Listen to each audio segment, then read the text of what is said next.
Pulisic dentro, Rafa. Gol! Ebram! Gol! È l'azione più bella del mondo! È l'azione più bella! Hello, everyone, and welcome to another episode of the SempreMilan podcast. I'm your host, Ollie Fisher, back after a week absence, joined once again by Anthony Torgrud. What's up, guys? I'm here with hopefully a clear new camera. Mic probably sounds the same because it's the same mic, but yeah, new computer, new season. Your camera does look good. I think Yeah, I look a little yellow. You do actually. Yeah. I think it's just like my basement. The walls are not white, so Yeah. Could be jaundice. I'm dying from. Maybe it's just his face makeup.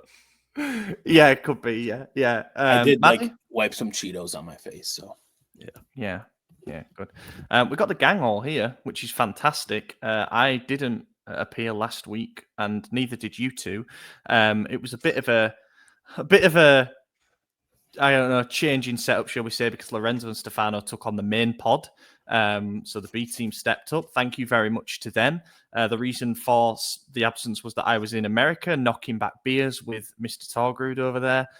We had 3 very good nights, I would say. And yeah, it was great to meet up with him again. In the meantime, boys, there's been some exciting developments. You decided not to do it while I was there. I did notice that. Oh, these developments. Yeah, these developments. But made a face. Oops. AJ, yeah, I was like, AJ clearly doesn't think it's an exciting development. So funny. AJ is now a fiance. I am. I'm a spoken for man. But she doesn't have the ring anymore because it was a size too big, so she dropped it off to get God, I thought resized. she lost it or something. And it's Yeah, I gonna be thought like she a week. And it's been like 2 days or 3 days or whatever, and every day I miss my ring. I'm like, well, Yeah. oh well. Wait, Yeah. why didn't you just take it to a jewelry shop? We did. They didn't do it in like a day and a half. He said a week. I don't know, because I got a fancy one. It was a platinum band with very large diamonds, so. Oh yeah. Bougie. No Yes. expense spared. Of course, they're organic as well, not lab grown. Yeah. I definitely and didn't use Maddie? a discount code. So Maddie is a father for the second time. 2. I am. Yeah, congratulations, mate. Thank you. That's what I will say. So my appearances are going to be much more regular now. Yeah. needs They the probably break. might be, actually, if you can just get away for a minute and talk about Milan, which is like having a disobedient child Right. in many ways. But yeah, before we dive into this week's episode, and we've got a lot to cover, despite there only being one game. Of course, the transfer deadline day has been and passed since recording last. I want to say thank you to our Substack founding members who have been present and supportive throughout the summer. Des Windsor McGlynn, Tito, Matt Morris Pullman, Joey Gawler, Kemin, MJ Mats, Luke Villano, Raul Escobar, Jack Carlo Fassi, Nasser, Derek Favretto, Hevanly 13, Mike Schulz, JT Physio, Tarek, Marco Villela, Roberto Racinos, Ken, Medicare, Gianluca, Abdulaziz Ibrahim, and Andreas Klang. Thank you very much for your support. We've got 2 new names on the list there that you might have noticed. Seemed a There little was longer, a yeah. -1 though. We've lost Merlin. Yeah. I used to like reading out Merlin's name because I got it wrong for months. Kept saying Merlin Flinker. Maybe that's why he's rescinded. Yeah, he's his done. support. He's sick of it. Down Isn't the that line. Nemo's dad? Marlin. Marlin. wasn't he? Marlon Yeah. was Nemo. Yeah. That's Yeah, how you yeah. know you've become a father again. You're talking Disney movies. I Nemo do was a good want to one, though. apologize to all the listeners who tuned in last week. Stefano is no longer part of SempreMilan after calling to bench our top contributor last season. And this season, technically, already. And this Yeah. season as well. He's been put in a mental institution for dementia. So Oh God. Yeah. Drag that clown.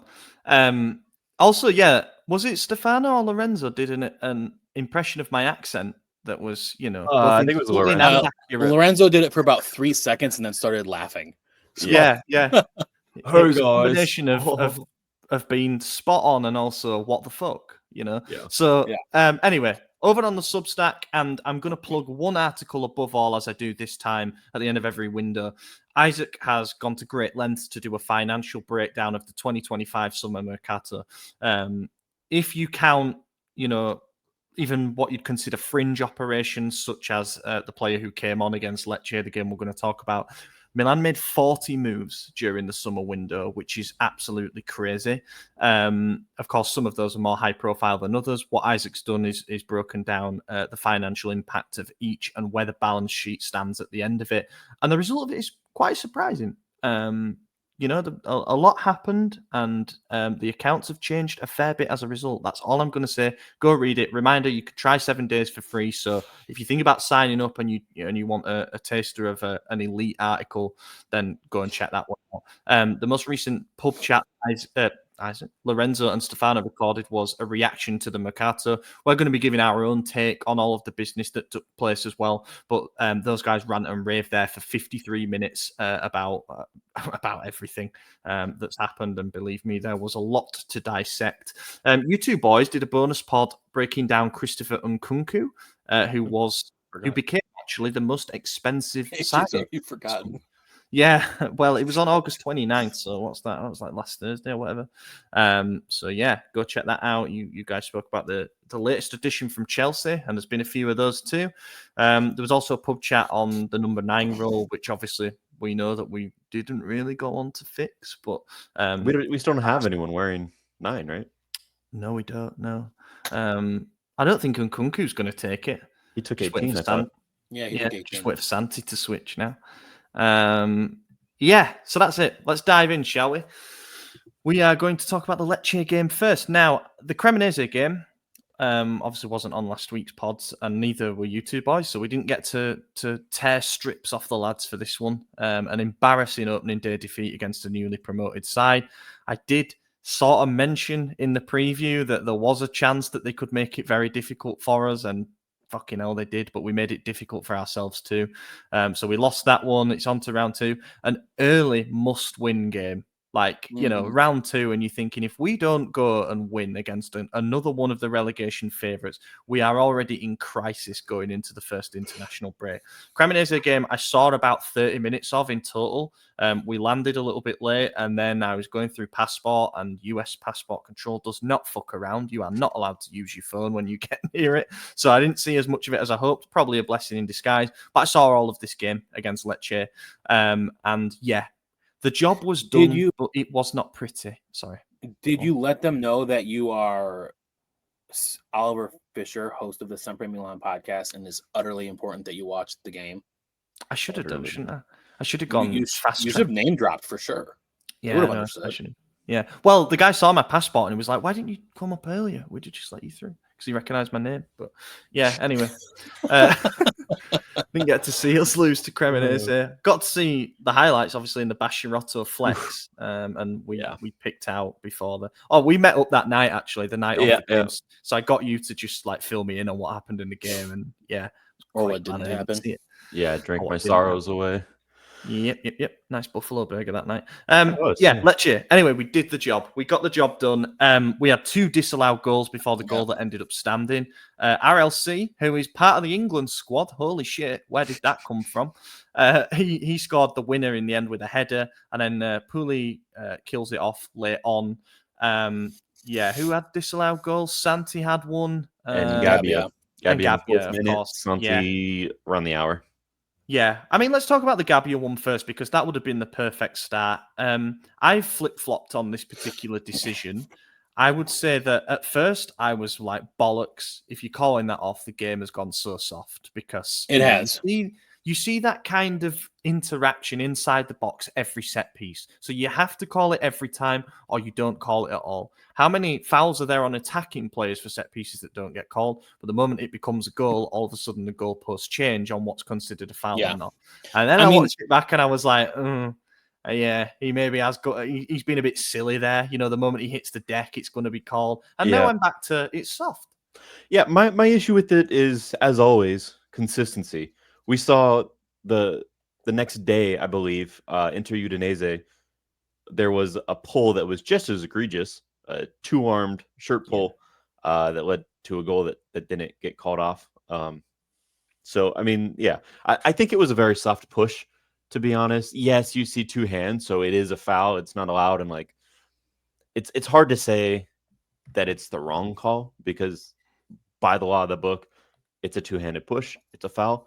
But it is wildly soft. It doesn't It have was force very behind soft. it. Like, a push, you lean back and shove. This was like he was already posting up and just kind of moved off to the side and pushed down a little bit. I don't even know if his hand's fully extended. Um, I don't call that, but I'm obviously biased. I know if it was the other way around, I'd be hoping they called it, but Yeah, and the thing is, it just looked like he barely touched him, and the guy just went flying down. Which, Yeah. soccer players flop. It Yeah. happens. It's part of the game. We all know. But it looked very soft. If that was in the midfield, probably wouldn't have gotten called. The ref would have just told him to get up. But on a goal scoring play, I guess they're a little bit more strict about what gets called. Yeah, a couple more things as well. Firstly, if that happens against us, we probably want it called because of the way that it happened and the way that it looked. But we would also question the consistency naturally. But secondly, it's one of those situations again where VAR makes the decision for the referee. He hasn't seen anything in real time to suggest that that was worthy of going down in the way that he did, and he thought it was a fair goal. And yet, slow motion replays are incriminating naturally. So the moment he went over to the screen, we knew what the outcome was going to be. Yeah, every time someone's called over, it's I don't know what the exact percentage is, but it's like a 99% Must be 99. overturn. Yeah. I mean, the there other was thing that. I would say Sorry. is it didn't feel that critical. It was more like man, that sucks because it was the 4th minute. I think it was the first corner of the game. I mean, yes, 4 minutes, probably less, closer to 3 because it was like right after the 3-minute mark. But so you're probably thinking, all right, whatever, we'll get another one pretty quickly. Yep. Like this game's going well.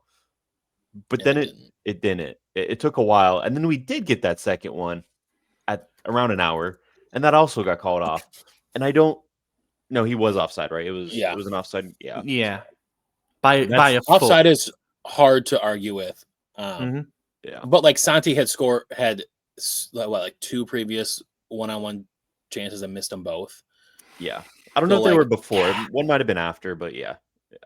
I thought they were both before because maybe they were. Didn't he come off shortly after that? Potentially. He had another goal called offside in the Cremonese game, right? Yeah, he did. Yeah. He's got a that lot one of was them. That one was quite a Yeah, bit and more like offside. Allegri said, he goes, look, he's been here for 20 days. Like those are going to happen. Like be patient. He's finding his form, which is true, but still, like you need to score those goals. Yeah, and when Tare is coming out and saying we are exploring a swap deal that would see him leave the club, that can't help. Those. I mean, Dad gave an interview today. Yeah. Yes, I've done that for the site, and who gave an interview? Jimenez's dad. What did he say? He's not happy. Yeah, basically, like, what the fuck? He said he felt sick about the whole thing, and he said he finds it strange that a sporting director would come out and publicly say such things. He said everything we were thinking, basically. Everything that we have said, yeah. Yeah, and you can't even say, well, it's his son, he's going to be over emotional, because we were all fired up about it as well. I do kind of want to come on to that as part of the Mercato thing, though, the communication and what we did there. But yeah, goal disallowed. Lecce then kind of grew into the game. They had their own penalty appeal, which I thought was a kind of decent shout until seeing the replays. Then there was a bit of a pinball inside the box. Half-time, 0-0, kind of thinking, oh shit, here we go again. This is a problem. We're now going to have to throw more at it, and we're going to leave more gaps at the back. But I think the second half performance was redeeming. I think we did enough on the balance of play to win the game.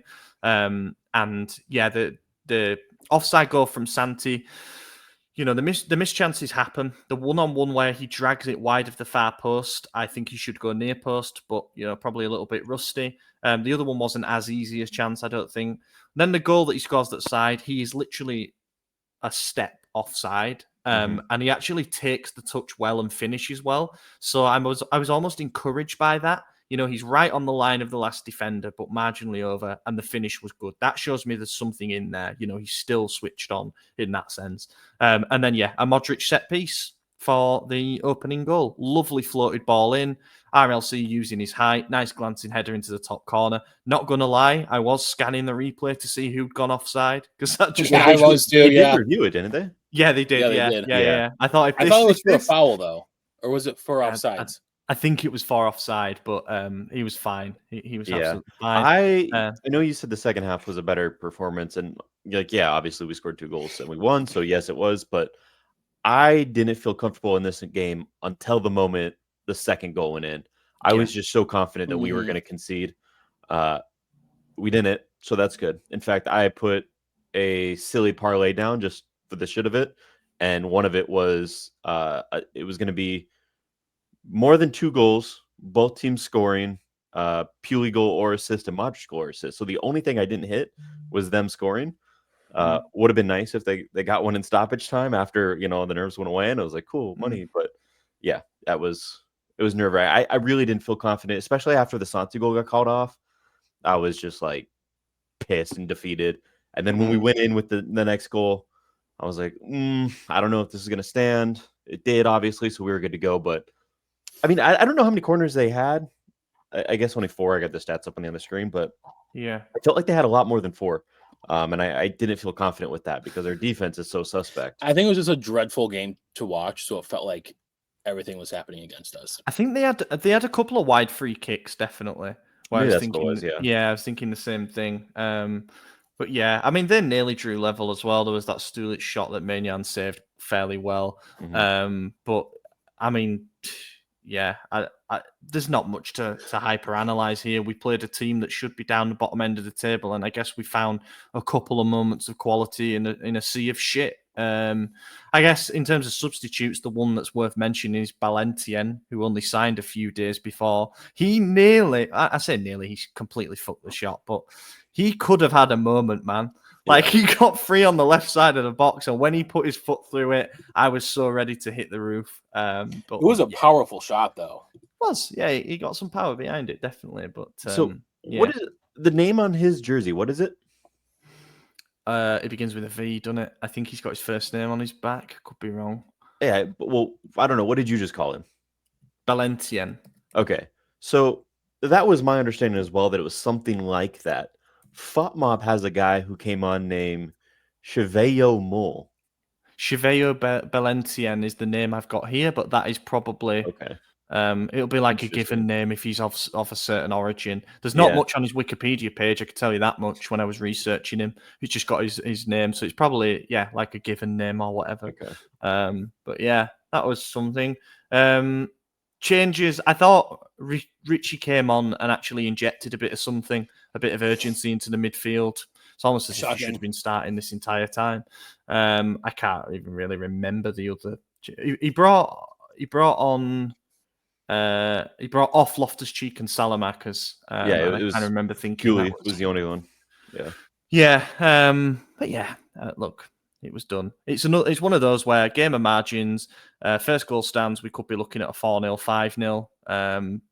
But 2-0 kind of, to me, felt fair anyway. I mean, I remember putting something in the chat about how, like, we probably deserved that. I think we edged the game and got a load of shit about it. Like, well, it don't matter. We shouldn't have to edge the game. But we're at that stage where we just needed a win by any means. If we'd have come away from that. Every game of the season is not going to be an easy win. Like, that's some of the games are going to be like this, and it's just how the sport is. Yeah, I actually thought it was more open than I thought it was going to be at parts. Like, we knew getting Allegri that this is how you win games. You win ugly games. It's either 1-0, 2-0. Except for against sometimes you have an exciting game. Yeah, Cremonese, you lose. Well, they're top of the table, so don't disrespect them. I predicted them to get relegated. Yes, I think I did too. Yeah, everyone all did collectively. But I don't have much else on this one, I guess. Have you got FOTMob up there? Yes, I do. Who did they give man of the match to? Mike Mignon. Oh, interesting. Yeah, I don't know why. I thought they'd have given it to RLC just because of the. They had Modric second, so they gave Mike an 8.3, Modric an 8.1, Loftus-Cheek a 7.5, Salamakers a 7.8, Estu a 7.9. What about Pulisic? 7.7. They gave Ricci a 6.3, which is the lowest on the team. That's not actually very committal, crazy. that is it? You've got like 4 players within 0.3 of each other. They gave Jimenez a 6.4, so they gave him a better rating than Ricci, which is crazy. Well, yeah, not for me. I was going to say that before, saying that my man of the match is someone that most probably wouldn't pick, but I just really enjoyed watching him in the control room. He looked so so far ahead of everyone else technically that it was actually quite frightening. Modric, like, Oh yeah. he Why was did you think no one else would pick him? I was I don't thinking know about because picking him. I thought someone's picking Pulisic because of the goal. But yeah, Modric. I mean, we kind of remarked on it at the time, but there were moments where he was telling people where they should be. It's Yeah. like, what are you doing there? You should be there. And yeah, just a technical level. I'm like, wow, it's a man playing with boys. Yeah. Unfortunately, There was, yeah. to build on that, there was a moment that, I mean, I started laughing. It was in the middle of play, like the ball wasn't out of play. It was being passed around. Modric just walks over casually to Pavlovic, looks at him in the eyes, and points to his spot next to Gabia, and then walks back. I'm like, Jesus. Pavlich roams a lot. It's like, hey, we're in a 3-man defense. Like, you need to be back there permanently. Yeah. I mean, I think that's might be a part of instruction because he's always gotten forward as like the emergency striker, which is ridiculous. Mm. But So it's because he's like 8 feet tall. yeah. Croatians and Serbs don't tend to get along. Way to bring But politics yeah, into it. I think yeah.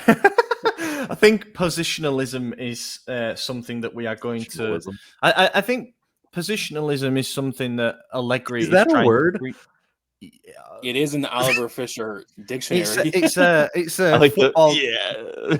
It's a football glossary word. If you Google it, I don't think it actually is a word, but it's been coined by tacticos, and I'm not on that hill, but I get it in this sense. It's where players occupy You'll understand spaces, what it means, though. but those players can interchange.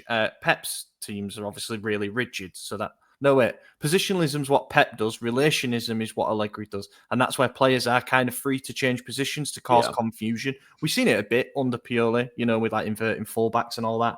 But effectively, I think that's what Allegri's trying to preach. And Modric is his captain on the field, telling players how to do it. Well, because and they don't Modric have the brains understands to it do as well because he's been around the greatest teams in history Right. his entire career outside the time he Yeah. was at Spurs. No offense to them, but also under Ancelotti, who does the same thing with the relationalism. God, that's not a word. I don't like that. But just where they roam, and it Would you say breeds creativity. relationalism? That's what Ollie said. So I just repeated it. Relationism, but it's Oh. still I not. thought a you word. said positionalism. He said both. Positionalism. Yeah, there's two. Are you just different making up types. isms now? Yes, Autism. I feel Just like call I them have the ism. Oliverism. Yeah, we're getting canceled. Okay. Yeah. But yeah, so Ancelotti allows a lot of freedom to where it's like, okay, this is your position, now play your game sort of deal. It's a lot less coaching in that aspect. And I think Allegri's doing similar, which is good. Mhm. I've always preferred that to Pep's very robotic style. I think that creates robots. Well, so I mean, you look at Grealish, and he's killing it at Everton because he's not being a robot. I got bad not news. I'm not watching Everton. No, but I am. It's fucking. I have not fantastic. looked at Grealish. It's actually once. better to watch than Milan at the moment or Everton. It honestly falling is out. way more entertaining. Yeah, I think Grealish would start for Milan. That's not a Yes. joke. Oh, we were. Oh, for sure. Yeah. Flop of the match Over for Leao, me. though? They're Don't playing ask as a Stab. 10. Over Loftus Cheek, he was a second striker. Playing as a 10. Yeah, true. I'll play him down the middle, Grealish, I think. So yeah, flop of the match for me. I know I've just defended him and the mitigating circumstances surrounding his performance, but Jimenez had big chances and didn't take them. Had a goal where he did stray offside, unfortunately. He is a striker that isn't going to do much else other than put the ball in the back of the net. So you better do that part, otherwise you're doing nothing.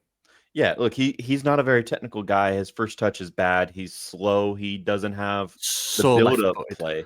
I mean, I keep saying that he's a poacher. People seem to disagree with me. That's fine. But if you look at his goals, they're almost always tap-ins or second touches from inside the box.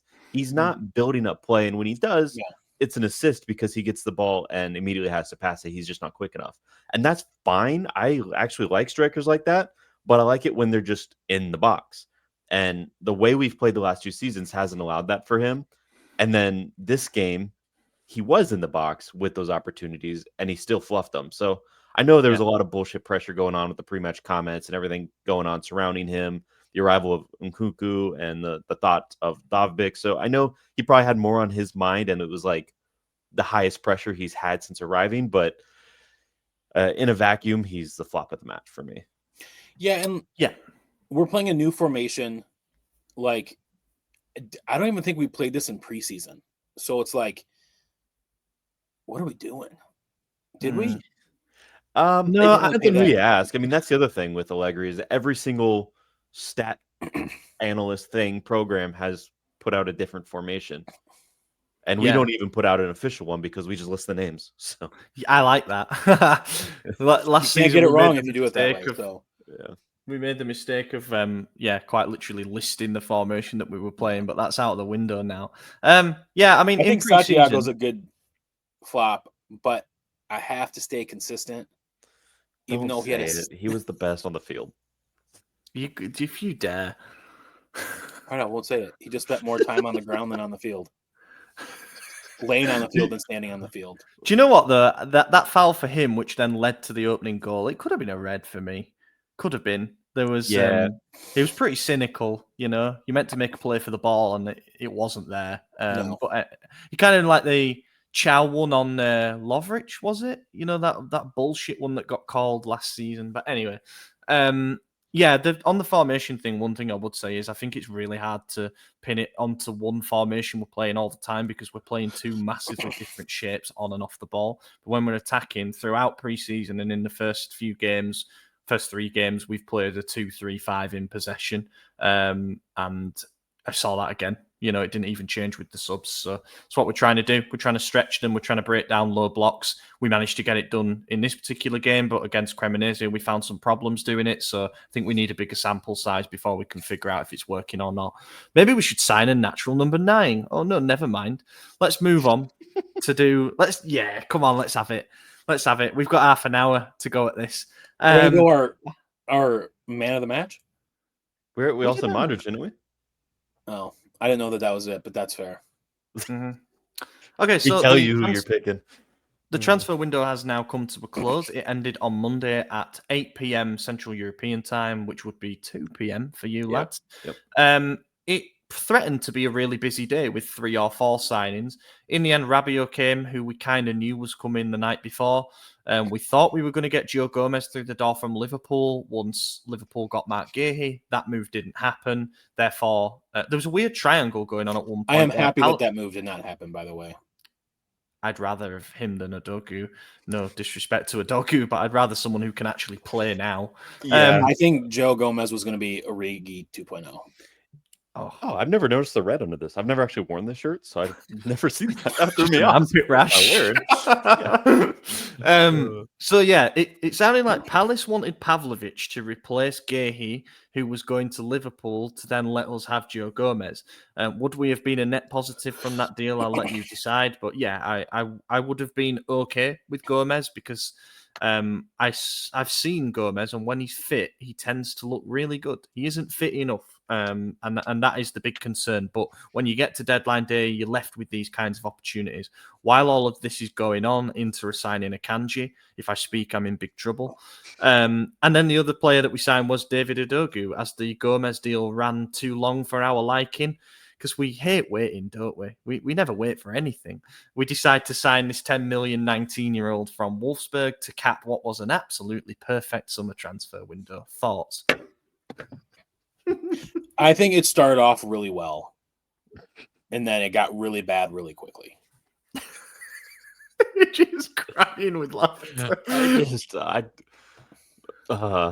fucking man. We got Ricci, and then we got Jashari, right? Okay. Modric, and we're like, took a month and a half to get Jashari, by the way, but yeah. I know, but Brooke we're is cooking, fun. right? We offload Teo. We're like, all right, who's going to replace him? We're waiting, and then we get the guy from Brighton who has looked like dog shit. I don't think that's fair. I think he's been decent. It's not fair, but then we got De Winter, right? Yeah. Mm-hmm. If you're gonna try to remember all 40 deals, I'll be very impressed. But keep going. Do it. After De Winter, it became really bad because we were just signing people out of left seasonal depression, huh? Yeah. Injured people. I was trying to think of a pun. You know. Yeah. Right. What I want to do, because I've made notes for this. So I am writing, I'm in the process of writing a column and I decided to write a skeleton for it. So, bullet points that I want to expand on. The skeleton has come in at 300 words. So there's going to be a lot that I'm going to pick apart. And before I launch into this, we all launch into this, what I want to preface it by saying is that I think that you can find merit in each individual signing on their own. So, for example, Estupinian now appears to be quite a divisive one, but at the time we're like, he was a really good Premier League fullback 2 years ago, and we're getting him for that amount of money. I can see the upside there. With De Winter, can say, we got him for half of what Chiao went for, and he's clearly I said his name wrong. It was whatever. It's not that bad. Atakame, even, you can say young talent. Let's see how he develops. You know what I mean? You can pick the individual merits, and you can look at each individual jigsaw piece and say, I get that. That looks nice. However, when you fit all the pieces together, not only are there big fucking holes in the jigsaw picture, but it's a horrible fucking picture. Well, you realize it's multiple jigsaw puzzles. You just you can't take a piece from two different puzzles and make a new puzzle. It doesn't work. And it's literally been what we've been preaching for a year and a half with how many cooks do we have in the kitchen? Yeah. How many people do we have signing transfer targets without talking to Allegri about what formation he wants to play? Well, yeah, I mean, I'd love to have been a fly on the wall for that discussion whereby Tari only found out 2 days before the window shut what formation he wanted to play. Part of me thinks he might be twisting the truth a little bit there. But anyway, starting with centre-back. Well, goalkeepers we can just skim over. We swapped a deputy for a deputy. That's fine. And I think it's actually an upgrade. Yeah, I agree with that. Centre-back situation. So we sell Malik Chow for 40 million euros. And we bought two players. We signed De Winter and Odogu for combined 30 million euros. And at present, based on the selection choices made, they are the 4th and 5th choice centre-backs. Allegri wanted an experienced centre-back. One did not arrive. I think going into the summer, we needed to sign a starting level centre-back. And, as mentioned, we haven't done that. I also think that because of the situation we were in terms of sales when we made that Chow sale, we could have afforded to buy a centre-back for 40 million, having sold one for that amount, and we didn't do that. We could have gone out and got Hincapié from Bayer Leverkusen. That's the amount that he went to Arsenal for. The Loic Bade would have come in and started for us. There were options out there that we could have left Arsenal for half that. There were options. But I will say I like De Winter. I think he's a good player. I think he's going to become a starter before the end of the season. I think he'll be just fine. Same. Now with Udagu, no one had heard of him prior to deadline day. I'm not going to pretend like anyone did. But when you look, he's had 3 senior games his entire career. And then the pushback is, everyone wanted Leone. Well, on record on this podcast, I said I didn't. But for the people who did, it's a totally different thing. He's homegrown. He's association developed. He's got 18 games, which is still not a lot, but it's more than 6 times as many. To do some shitty math there, 6 times as many games, and he looks. I don't think good. Is it 6 times? 6 times 3. Yes. What is that? There you go. 18. Okay. Yep. Oh. All right. So how much did he go for? How much did he go for? 40. For 40 million to live. And how much did we buy this guy for? 10. 10 or 7. Yeah. So I think Leone was a bad deal, but it was different and it had more merit. The issue with Odagu, I don't know if it's an O or a U. Honestly, I'll figure it out. Is everything said we wanted an experienced center back. We were going for Joe Gomez, who, again, I've been a vocal not fan of. And yet I was crying over this thing, not literally, but, fired up, mad about it because we had like 6 hours left of the window and they said there's not enough time. Like, what do you mean there's not enough time? Like, do the medical there. Like we did Rabiot's medical in France. Yeah, exactly. We don't have to send everyone a private jet and have them fly here, do a medical, and then fly them back home and say, never mind. We only did that 3 times this window. I don't know. There's just so much about it. And look, this kid could be incredible. He could be the next Maldini. We don't know. But the reality is, right now, he is the exact opposite of what the coach asked for. And I know people are going to give me pushback because it happened on Twitter, but the reports were he was a signing for the Futuro prior to Joe Gomez falling through, and then we made it a first-team deal. I'm not saying he can't play first team. I'm not saying he won't be a good player, but what I am saying is that is a blatant cover up, a blatant disregard of what your manager wants. And it's offensive to the fans to insinuate that this was a good deal. And I'm Yeah, mad I mean, about it. I'm not mad that we didn't replace a $40 million center back with a $40 million center back, because if we're playing 3 at the back, we need more depth than just one additional center back. So getting 2 in my eyes is okay. But agreeing with everything that AJ said, when your manager is asking for something specific and you give him the opposite, like that, there's already trouble in paradise. Like we got one of the top managers in Italian football, which is crazy to say about Allegri, but it's true, you know? Yeah. And if you're pissing him off after being here for 3 or 4 months, what's going to happen at the end of the year? Yeah, You know, if tempers are already starting to fray, then we're in big trouble. Yeah. I mean, if he walks, like, do you know how big of an embarrassment that is? Mhm. Because I think De Winter would have been an absolutely fine signing to add into the group and make it so we have 4 players for 3 positions, and then you can still make that late signing. Clearly, we thought that there was an opening for a Kanji. I think we'd have all been in favour of that at the price that Inter have got him for. I think even Gomez would have been like, he wouldn't have been top of the list by any means, but we got it done within the deadline.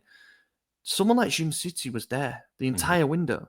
You know, you can sign a De Winter who's still young, has room to grow. You make sure you get that experienced defender through the door. You know, even if it had been Demiral, who I know has been playing in Saudi Arabia, he's someone who knows Allegri. He's someone who knows the league. He's been around the block. He would have been great, and he can play on all the positions. We, as AJ perfectly put, we got the exact opposite of what the coach wanted, at least based on reports, but I think based on logic too. So we failed in that department. When you look at what Allegri asked for, the day he arrived at this club, May 30th, by the way, he said, I want Rabiot, Vlahovic, and an experienced center back. That's what he wanted as his core of this team. We did not get him Vlahovic. We got him Nkunku, who is not a pure striker, who, after being our most expensive striker signing ever, Allegri came out and said, he's a good player, but I don't know how to use him. Like, that already says there's chaos, trouble going on, that he just straight up says, I don't know what to do with this guy. You get him Rabiot on deadline day only because he got in a fist fight with his teammate and pushed out of Marseille.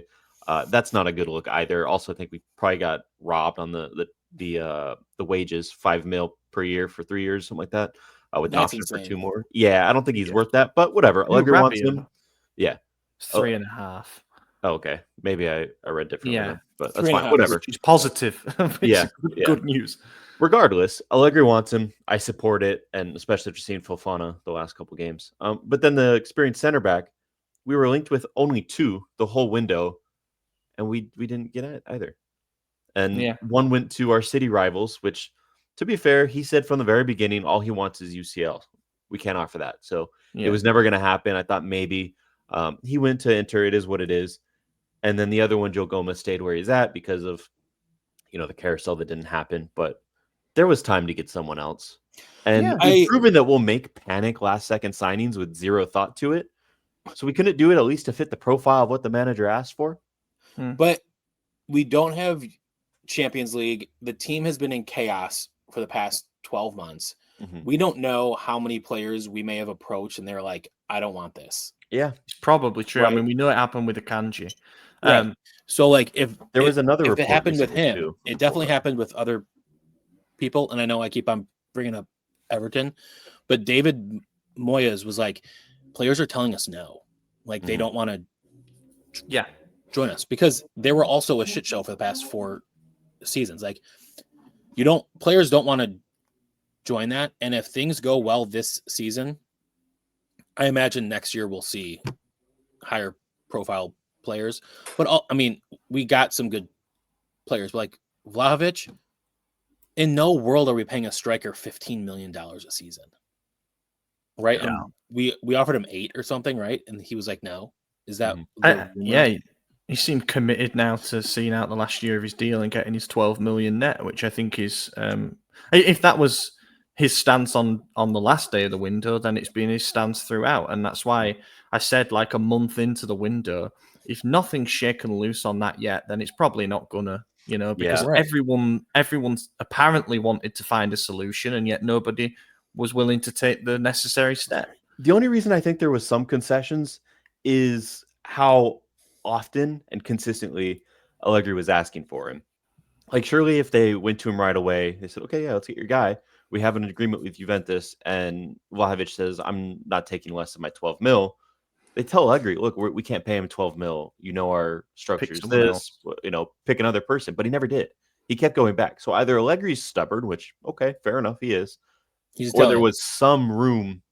There was some opening that we didn't go to. Well, he did. The other player that there's a ignored us lot of was- information that we're not privy to Yeah. that happens, and we just see what the media tells us. And if there's anything we know about Italian media, is it's dramatic and it swings just like the wind. Yeah. Yeah, but- Pepe was the other defender who ignored us on deadline day. I think Allegri did pick other strikers, or rather, he said he was fine with other strikers. We negotiated over Højlund. Boniface came in and did his bloody medical and has gone and signed somewhere else. And then Harder. Conrad Harder looked like coming in, and that in itself. Didn't Allegri say no to that and just stopped it, or what happened there? There were so many conflicting reports. Yeah, he was like Apparently- about to sign, and then it was just like, no. The deal was done with Sporting, and then he said, I want time to decide on what's best. And it turns out Leipzig came in, and Leipzig are probably a better club for a young striker to develop. That's the sad nature of where we're at. Anyway, I want to do the fullbacks now. I think we took some big risks in this department as well. So Estupiñán, at the cost that we paid, I see the upside potential for that deal, but I think his injury record is really questionable to sign an absolute starting left-back/left wing-back, and he's going to need a bit of time to adapt to the league, obviously, but he's come from the Premier League, so it shouldn't be as rough an adaptation. Atakame, we know, is young and raw. We were linked with other right-backs during the window, but none of them ended up arriving, so this is now our guy, or our backup guy. Salamakers is pretty much the only guarantee in either role, which, how have we got here? Because the last 2 years he wasn't deemed good enough.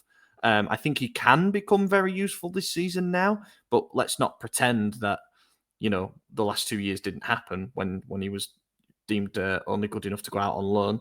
Then we sold Alex Jimenez, so we now have no cover for either side, which is fantastic. I think... Wasn't there rumor... Again... Right, go ahead. And say, with the sales, not all the money comes in at once. You don't make all your sales on June the 1st, and then you've got all that money to go out and spend on a blank canvas. That's not how it works. But I think the money was there to invest in the fullback positions properly. I could live with Estupiñán if you go and get a Dodo for the other side. You go and get Singo. You go and get... I'm not asking for the fucking moon here. I'm not asking to go and get Udoji for 50 million. I don't think that's realistic. Or Cambiasso for 50 million. But we should have been shopping a level above with the fullbacks. I think that was an absolute necessity, especially knowing that Max kind of was hinting at switching to wing-backs. Wing-backs are going to be even more important in this system. And I think we've taken some massive risks in that area. Yeah, I think Salamakers is going to be a good wing-back, though. Better I agree. Get injured. I think Salamakers, we wanted to get rid of him for 2 or 3 seasons, but he's come back after having an objectively good year at Roma, and I think he's looked one of the better players. He's got a dog in him, man. He does. It might be a Chihuahua, but he's got a dog. Exist. It's fucking Chihuahua. Yeah, that explains why he's on the ground. Good, but the problem is you don't know which side he's going to be on. He roams a lot. He can start on either, which is a benefit. And I don't think Estupiñán is a bad pick. But like you said, the problem is there's no one at right back. I've been one of the most vocal Alex Jimenez haters. Who's going to replace him? Like, you need someone, It can't be Musa because we got rid of Musa too. So I don't know. I am also very disappointed that he left because we can't use our pod cover idea of him and Salamakers both score in the same game. Yeah, the bleach blonde twins. Shame. Oh yeah. Shame. I genuinely believe that there was a realistic scenario on the cards this season where Jimenez and Salamakers were both the starting wing backs, perhaps because Estupiñán picked up an injury. Now we have to hope Bartizaghi can do a job at wing back. I imagine if one of them, is everyone happy one with of- that? if one of them gets injured, we're going to go to a 4 at the back. Possibly, that's possible. Yeah, I also What else are you going to do? I also wonder, because we didn't sign another left-footed centre back, whether he thinks Bartazagi can play a left-sided centre back, which I think so. I see him as more of a fit than wing back, certainly. But yeah, the full-back areas, not a big fan of what we've done there. Midfield, I'll praise it. I think they did a good job rebuilding it under the circumstances. I think we've got a nice variety of things in there. You can't legislate for Jashari fracturing his leg early on into his time. And I think if Jashari's fit now, we're talking about the best active midfield in Italy. I do believe that. However, we've somehow ended up in a position where we're relying on Loftus-Cheek and Fofana in early games again. So the rebuild was only so much, and I don't think we're going to end up there. I think if you fast forward 2 months, we're probably going to, maybe 3 months, so Jashari's fit, you're probably going to be looking like a Modric, Richie, Jashari midfield. Yeah. And it's entirely It better be. compared to, or Rabiot's in there, and I like the Rabiot signing more than most. I think, he got 16 goal contributions in 32 games for Marseille last season. Like, he is an added weapon. When Allegri said about RLC and Fofana combining for 15 goals, and we all laughed. I think Rabiot can certainly push us a bit closer with RLC. Isn't that the Ronald McDonald League, though? Yes, it is. The McDonald's. Yeah. I think the midfield, if Jashari is out long term, Rabiot, Modric, Ricci. Ricci as the defensive mid, and then Rabiot probably more attacking oriented, but still box to box, and Modric just the maestro wherever he wants. The big doubt I have with the midfield is, I've got 2 big doubts. Number one is the combinations, because we're still left guessing what the combinations are going to be. As said, when Jashari's back fully fit, we'll probably have a better idea, providing nobody else is injured, what he thinks the best 3 is. Or it might be a 2 by then, who knows? And I still think we're lacking if he's going to play Modric deep, which I don't like, I'd play him as a Mezzala. But if he's going to insist with playing Modric as a regista, I think we're lacking a creative player further forward, someone who makes better decisions than the players that we've got. And yeah, the other question mark I've got is, where are the Reinders goals coming from, especially if Rabiot isn't going to start most games. I do worry about the goal output from midfield, but that brings us to the attack, which has got to shoulder some of the responsibility. We've spoken about it a little bit already. We didn't do the thing that we declared we were going to do on Iglitare's first day, which was sign a true number 9. We've got Nkunku, who can do a bit of everything, but doesn't excel at one thing in particular. I must admit, I'm more positive than negative on his signing. I think I've seen him at Leipzig and just what he can be. And I've seen how many players have left the Premier League for Serie A, and it's rehabilitated them. Mm-hmm. We've had a few from Chelsea, McTominay last season. I think players can go from being underappreciated assets to being massive assets in Serie A, basically. If he stays fit, I think he will be fantastic. And I think he could put up Lookman numbers. Genuinely, I think he could be that good. But who the fuck knows where? Who knows in what position? We wanted him before he went to Chelsea. Mm-hmm. He's a good player. I don't think anyone is mad at the signing. They just don't understand where it fits. Like we said, multiple puzzles being combined here.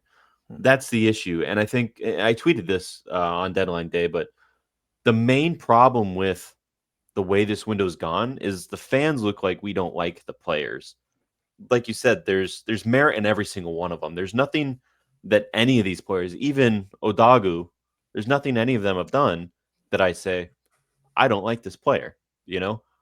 I'm good with them.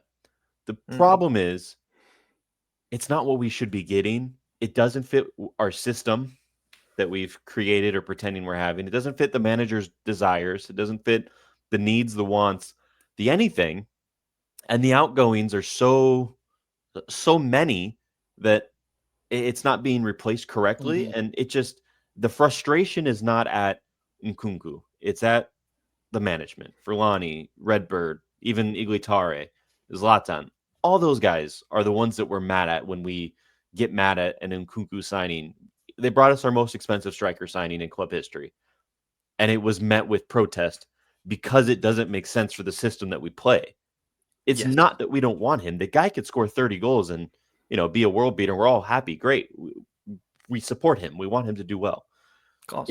It's the narrative around how it went down, and that's the part that is always frustrating with Redbird and has been since they arrived. It's the same. What was your theory in the chat about the Nkunku signing and the reaction to it? About that they thought they were gonna win goodwill with the fans because here's a record signing an attack, and because we said what the fuck are we doing getting attacky mid when we're trying to get when we want a Vlahovic, a true 9, and now they see negative and they say, well, fine, if you're not going to be happy with that, we won't get you anything. So here's Odagu. You know, I honestly don't. I don't think that's that wild a theory. I really don't. Like, yeah. What have I got here? I've got that we handled Santi Jimenez terribly. Yes. Say what you want Horribly. about his qualities as a player, but I think he has a lot of mitigating circumstances since he arrived. He comes in January, end of the window, gets dropped into a team in chaos, instantly plays against his old team, who dump us out of the Champions League. Scored in the first minute. He did, yeah. Starts like a house on fire, then becomes victim of the sinkhole that the whole team fell into, unfortunately. Conceição didn't know how to get the best out of him at all. Started relying on a player on loan and a player on an expiring deal. Had a little bit of a late season pickup, ends with 9 goal contributions in, 16 games? Not bad, is it? It's like at least he's there. We've got him. Okay, we can sign another striker. They can compete against each other. That's brilliant. Then you're reading stuff about us swapping him for another striker. Mhm. So we still only have one striker. Just fucking mental. And then the Tare comments, and this is where I wanted to bring in the bit about communication. I think throughout the summer, the communication was spot off. It was terrible. It was terrible. And I was, again, more positive than negative about Iglitare's appointment. I thought, he's used to working in the league. He's used to working under a mental owner like Claudio Lotito. I think Tare at various moments decided to inject a bit of his own madness. He tried to, with the Jashari thing, he commented on it publicly a couple of times and it rubbed Bruges up the wrong way. But I think there he was trying to shake things loose and put a bit of pressure on. So I could sort of understand it. But some of the comments towards the end of the window, and then Allegri saying after the Lecce game, I've no idea when I'm going to play Nkunku, was like, that to me was like, I didn't ask for this guy. I just think there was. And I wonder if questions. That is like a combined Allegri Tare almost protest, like trying to throw blame back on Furlani. It could be that they're also just incompetent. I'm not going to exclude that possibility either. But one of the things with the Santi situation, you don't say that as he's about to start a game. You don't see it under any circumstances. No. Like, it's going to totally weaken your negotiating position. Yeah. Because now we've publicly advertised you that have we to want to swap say- this guy. All you have to say is we're exploring all options for the strikers. Yeah. Boom. Which they had Because done before. when news of Jimenez going to Bournemouth came out, and it was in retaliation to bad attitude and showing up late to practice, Allegri was asked, and instead of saying, yeah, this guy's piss poor attitude, he's always late, we don't like him, we're getting rid of him, teaching him a lesson, he just said, well, eventually everyone will be late to practice. So it's like, that's not even, he dispels it and says, it's not even an issue. And then he's gone, and it probably was the truth, but that's at least how you handle it. Yeah, well said. Final thing I've got is whether we play a 3-5-2, a 3-4-1-2, 3-4-2-1, or a 4-3-3. Our attack is now 3 wingers and 1 unwanted striker. Crazy. And we don't have anything on the bench anymore because Okafor and Chukwueze have gone. So we are 1 injury in attack away from being absolutely fucked again. And 1 injury in defense away from the same. And 1 more injury in midfield from the same. And fullback. I mean, that's a real mess if that happens. Yeah. So yeah, overall market rating, I've settled on a 3 out of 10. Ooh, okay. I won't be that harsh. I'm going to just toe the line and say 5.5. I think the incoming signings are good in isolation. It's the number of outgoings. It's the lack of cohesion with the formation. Yeah, I'm gonna go 5. I think the communication between all parties is non-existent, and purchasing is buying parts that operations doesn't need. So we'll just see what happens. Yeah, Felice Raimondo did a really, really good tweet. He's a very good journalist and lawyer, actually, that covers Milan. And he said something like, don't give me a shopping list. I'll go into the supermarket, buy what I can, and then you make dinner with it. Yeah. And I really liked that. I thought that was a very, very good way of putting it. I've translated everything that he put in an article on the site. So if you search Raimondo, it will come up. But his bit on it is well worth a read because I couldn't put it better myself. But I'm going to try to in a column. Maddie, have you got to go? Because we've got like 3 or 4 questions. I pushed it back 10. All right, cool. So we got Lutz asking, we're back in July. Reinders has just gone, and Milan are blessed by early sales. Brackets, those have we have completed today. In a parallel universe, they happened earlier. What do you do differently in the window? I'm sorry, I zoned out. What's the question here? What do you Basically, do different in the window? all the sales happen earlier in the window, so we've got a longer runway to make the signings. How are you spending that budget? I'm doing exactly what Allegri asks. I'm backing the I'm gonna manager be I honest. signed. We spent a shit ton of money. It's not that we didn't spend a lot of money. It's that we spent money on like JV players when Allegri wanted varsity. Yeah. What's JV? For those of you Junior who don't varsity. understand, in the United States, Jamie there's Vardy? like freshman, junior varsity, and varsity is like the 3 tiers of high school sports. We bought JV. Yeah. So It is a good analogy. I know you're Thank you. laughing, but it is. Yeah, good. no, it's fine. I'm just worried about the 75% of the audience that's going to be lost on. But most you of our explained it listeners well. come from the United States, so they'll They do, understand. to be fair, yeah. Big up. I agree with that. I would also do what he asked. I would have dedicated a much higher percentage of the budget to the starting striker and centre back. And I'm saying I would sign a starting striker over signing Nkunku. And people might say, well, that leaves you a bit light on the wings. I maybe wouldn't have loaned out Chukwueze with an option to buy. Yeah. That Exactly. might have been There's a one way shocking to. Yeah, Okafor, you couldn't really turn down the 20 mil up front. You know, I kind of get that one, and I'm presuming that's factored into the budget I've got to work with here. And the Musa deal was great too. It's yeah, a loan. I mean, it's a loan with but option. With option, if they take that option, he's going to kill it at Atalanta. We kind of got to hope that See you he next does. year, buddy. Yeah, I'd he love does to seem see him like a back too. Zurich So. player, bit of a runner. But yeah, that's what I would have done. I would have gone out and made a statement, centre back signing. I think I've mentioned Hincapié. If that's not possible, you know, I think there were plenty of options out there for the centre back position. Do you know what I don't like is how we are never the aggressor in these situations. So Juve late in the window asked us for Salamakers, who we now know is an established starter. I want to hear that we've asked them for Bremer. I want to hear that we've been fucking bold for once and said we want one of your best players. Just be in that conversation. Make an offer. Yeah. Offer 40 million for him and see what they say. They might turn it down, but at least you tried. At least you didn't turn instantly to a loan for a Premier League cast-off. And that's the thing. I think the beginning of the window started off strong, you know, with us turning down the Mignon sale to Chelsea. That was a big deal. Maybe not started off strong because the first deal was Reinders out for cheap. But, you know, outside of that, I think it just started going down the whole time. Yeah. You know? Yeah. And that's and the starting striker again. I know that the striker market is always the hardest because you know goals are the easiest currency to measure. You pay more for guaranteed goals. I think you need to put down your best offer for Vlahovic within the first month. That's what you need to do. These are the best conditions that we can offer, and they knew what that was from a salary. We knew we could satisfy what Juve wanted. We knew that early on, transfer fee point of view. We will have known the salary we were willing to go to in order to not just completely blow up the structure of the wage bill. And if that was 8 mil, you put it down in the first month and you say, that's what we can do, take it or leave it. And then presuming it's a no, which it would have probably been, you move on. You know, you don't hang on, you move on and you sign an alternative.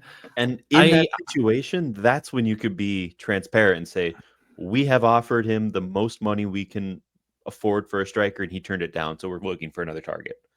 Yeah. I even think it's funny because we're honest about a lot of other things, but that. Yeah. Maybe it did happen. Maybe it did happen and we didn't receive a proper response. Maybe it was like, I'll wait and see what comes in. It is you got to give a deadline when you do that shit. You go, you do. Here's our best possible offer. Take it or leave it. Let us know by next Friday or the end of the month, whatever it is. You need to win games. Yeah. You don't win games without scoring goals. Yeah. Right? Correct. Our defense has looked it looks shaky, but like it's growing, right? Mhm. Our attack is we have awesome pieces, but like we don't have the piece. Yeah, that's And it. A lot of if you need pieces to without. pay the piece an astronomical fee, like we pay him 15 million a season, well 12 million, whatever. We get top 4. How much do you get for Champions League? How 80 much is the million minimum? guaranteed. How much? 80 million. Okay, that's 1/8 It roughly repays of itself. the Champions League. Like, do the fucking math. What are Well, you guys The doing? problem too is they don't want to take the risk. When Juve signed Vlahovic, it was to take the risk of getting into Champions League, and it paid off for them. They They were did. going to Yeah. miss out that year, but they got it. They snuck in on the last day past We Napoli. clearly don't want to risk. Like, the dude owns a This is hedge fund. He's all about risk. Hedging. You speculate to accumulate, you invest to recoup, all that bollocks, but they don't seem to know it, so it is what it is. And another thing for those saying that the striker deal wasn't out there, Juve got fucking Openda through the door on the last day on a loan with obligation, but he scored 24 Bundesliga goals the season before last. He only got 9 last season, but I think I'd rather him than nobody, like a proper striker. We courted Jonathan David for God knows how long. We apparently walked away over commission. I understand that that's our principled stance, but it means that now our rivals have 3 strikers that are better than our one. Juve have Vlahovic, Openda, David. We're left with Jimenez, who we didn't even want. That's the position that we've ended up in. Anyway, Kieran, how do I convince the missus to agree to another Milan trip when we've been 3 times and are currently saving for a wedding? I know the answer to this. You book it without asking her, and you say it's a surprise. Yeah. You take There you her on a Or- vacation, say, we're taking a European vacation, surprise, surprise, and then you just show up at the stadium. Oh, we're going to Italy for our honeymoon. We have a layover in Milan. Come on, dog. Have a Yeah, small combine it. wedding in Europe at Lake Como. Don't invite friends and then just go to the game after. Not sure what We his do the budget Star is Wars for a thing, Como wedding. right? Yeah, I don't know. Yeah. So, Kieran, what you shouldn't have done is, I'm gathering from his phrasing here that he's already asked and he's having a hard time convincing. You've got to do it without her. And if you're really worried about the reaction, you sugarcoat it. So the Milan game's in the middle, but you're doing a nice little weekend on the coast as well. And you're going to Here's get the the thing. train to Milan for the day and you're going to go watch the game and then you're back to your holiday. That's how you do it, mate. You just got to... If you go to sandwich it. this game against her will, is she gonna call off the engagement? Then you can If go the to more answer is games. no, then go for it. Then go for it. Don't take relationship advice from SempreMilan. I'm Do telling you not. that right Why now. not? What a fair You're share. married in with there, man. child. I'm engaged. Always there. I'm on the way. He's feeding J- off of her.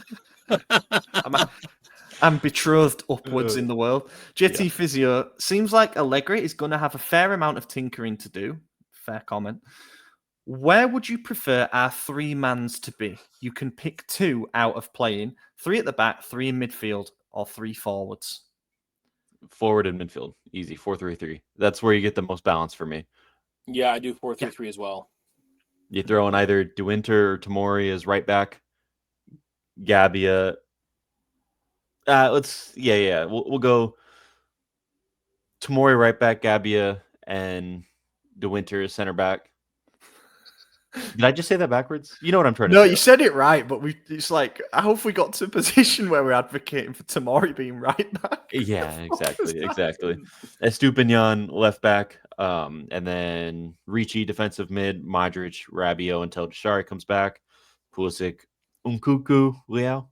Because you got to play the guy. You spend $45 million or euros. You have to play him. I was just wondering if you could play a 4-2-3-1 with this team. Yeah, but the double pivot of...